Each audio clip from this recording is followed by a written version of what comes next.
गणेश नाईक खबरदार. इथून पुढे एकनाथ शिंदे साहेबांच्या बद्दल एक शब्द जरी बोललात ना, उरल्या सुरल्या अब्रूचे धिंडवडे निघतील तुमचे.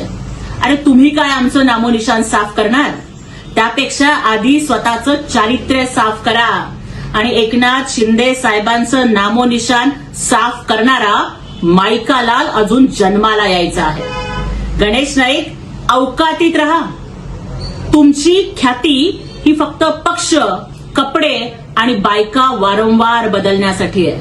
अरे ज्यांच्यावरती बलात्काराचे गुन्हे दाखल आहेत, ज्यांच्यावरती विनयभंगाचे गुन्हे दाखल आहेत, जे स्वतःच्या मुलाला पितृत्वाचं नाव देऊ शकत नाहीत ना, त्यांनी आमच्यावरती बोलूच नये.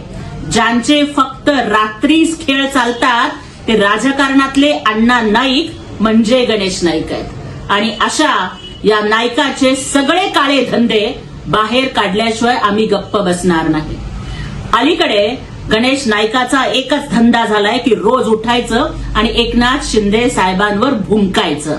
पण लक्षात ठेवा, हाथी चले बाजार, कुत्ते भोके हजार. आणि मला भारतीय जनता पक्षाच्या नेत्यांना सुद्धा सांगायचंय की लवकरात लवकर या राजकारणातल्या भटक्या कुत्र्याची राजकीय नसबंदी करा. नाहीतर आम्ही जरी महायुतीत असलो तरी या पिसाळलेल्या कुत्र्याला म्युन्सिपालिटीच्या गाडीत घालून कसा बंदोबस्त करायचा हे लाडक्या बहिणींना चांगलंच माहिती आहे.